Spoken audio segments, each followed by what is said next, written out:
नमस्कार, आप देख रहे हैं हेडलाइंस न्यूज। दिन भर की ताज़ा खबरों के लिए अभी सब्सक्राइब करें, साथ में बेल आइकन भी प्रेस कर लें। खबरों में आगे बढ़ने से पहले वीडियो को लाइक जरूर करें और अपने दोस्तों के साथ ज्यादा से ज्यादा शेयर करें। और आप किस शहर से न्यूज को देख रहे हैं, कमेंट में जरूर लिखें।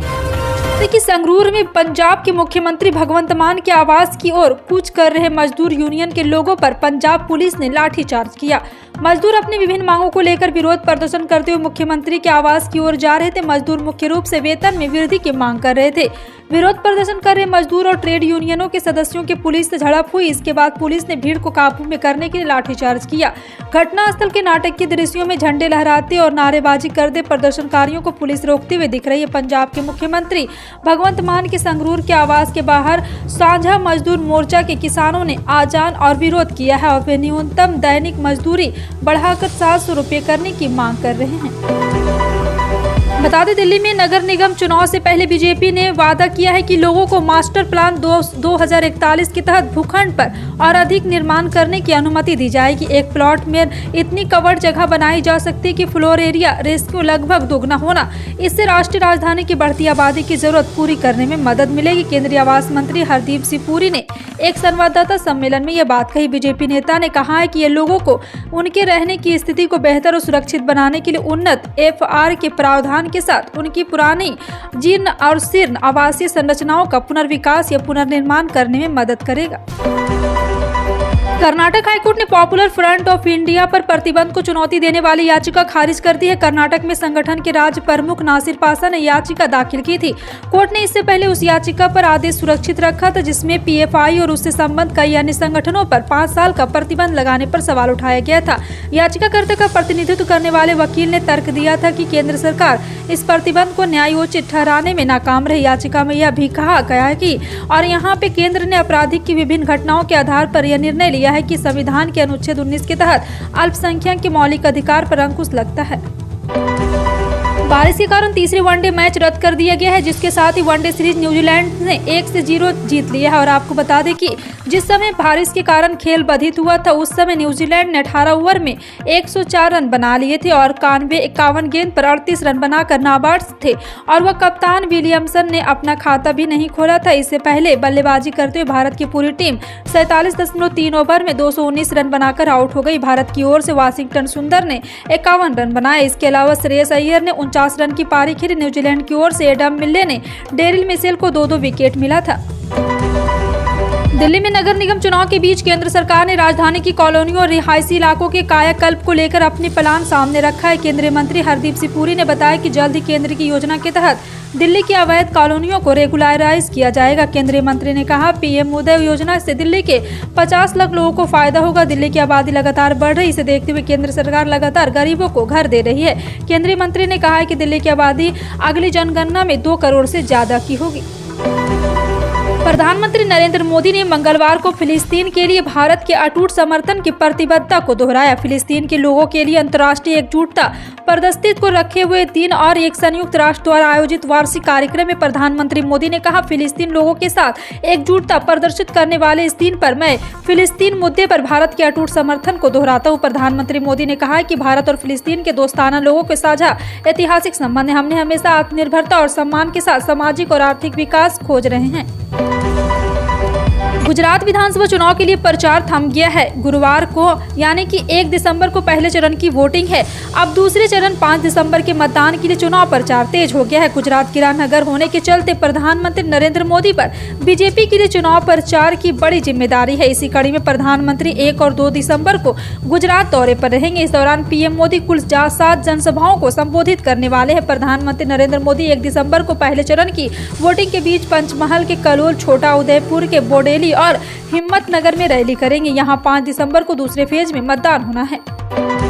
असम के डिब्रूगढ़ से एक मामला सामने आया है। छात्रों द्वारा 5 महीने की गर्भवती शिक्षिका पर हमला करने का मामला आया है।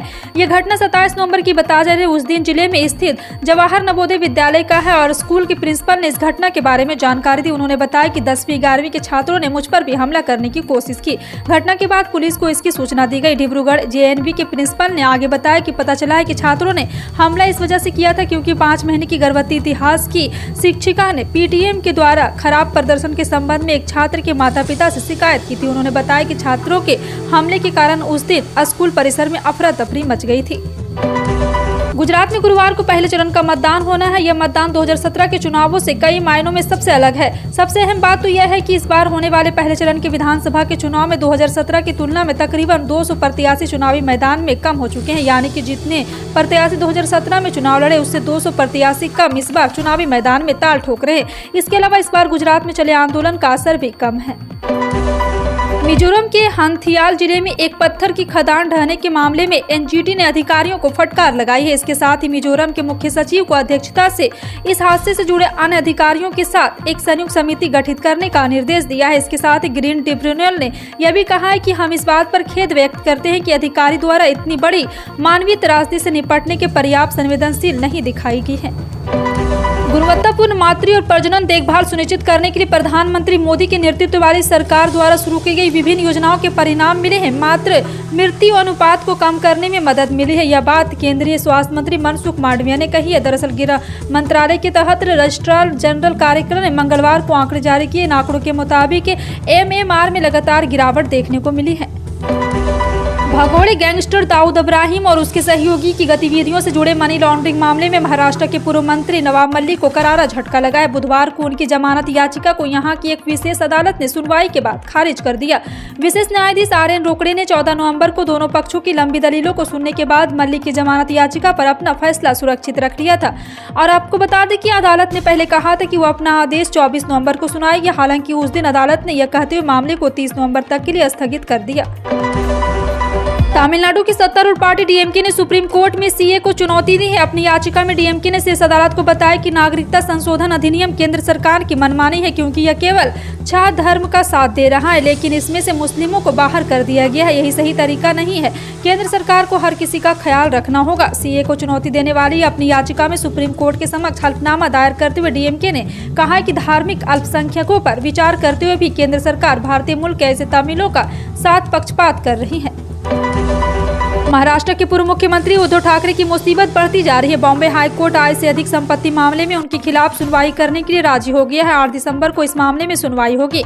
याचिका में पूर्व CM उद्धव ठाकरे के अलावा उनकी पत्नी रश्मि ठाकरे और आदित्य ठाकरे का भी नाम शामिल है। याचिकाकर्ता ने तीनों के खिलाफ CBI और ED की जाँच की मांग की है।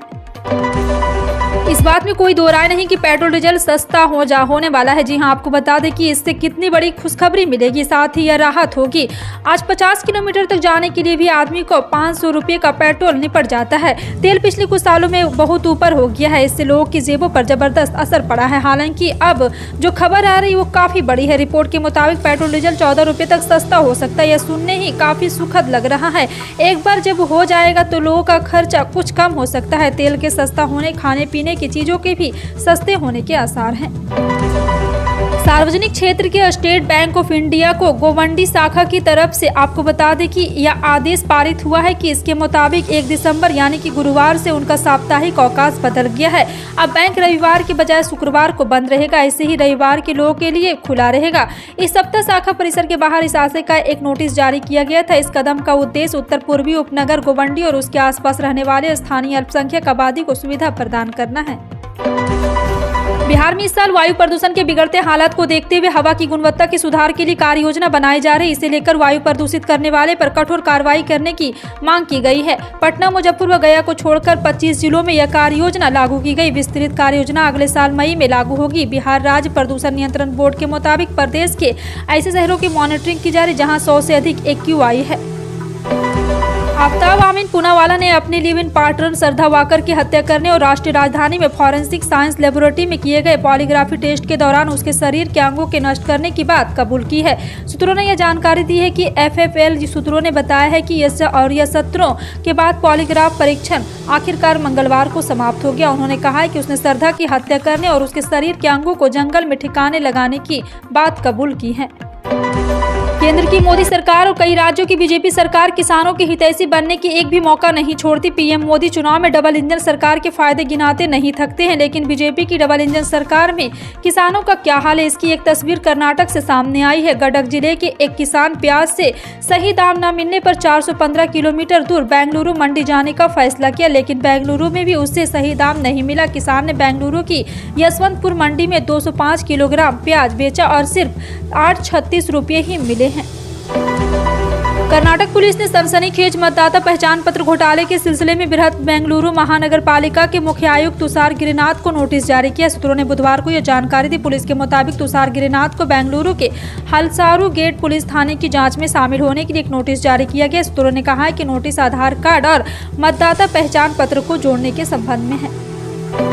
यूक्रेन के राष्ट्रपति वोलोदिमीर ज़ेलेंस्की ने दावा किया है कि इस साल के अंत तक रूस कम से कम 1 लाख सैनिकों को खो देगा, क्योंकि मॉस्को ने कीव के खिलाफ अपना आक्रमण जारी रखा है। यूक्रेन का प्रावधान के अनुसार बुधवार को राष्ट्र के नाम अपने संबोधन में राष्ट्रपति ने कहा कि मोर्चे पर स्थिति कठिन बनी हुई है। नुकसान के बावजूद रूसी सैनिक और अभी भी डोनेट क्षेत्र में आगे बढ़ने की कोशिश करें। ज़ेलेंस्की ने कहा है कि लेकिन हम डटे हुए हैं और सबसे महत्वपूर्ण बात यह है कि हम दुश्मन को उनके इरादे पूरे नहीं करने देंगे। इन सभी खबरों पर क्या कहना है कमेंट सेक्शन में टाइप करके जरूर बताएं। इसी तरह की पल पल की अपडेट जानने के लिए जुड़े रहें आप अपने हेडलाइंस न्यूज के साथ। मिलते हैं अगली बड़ी खबर में, तब तक के लिए जय हिंद।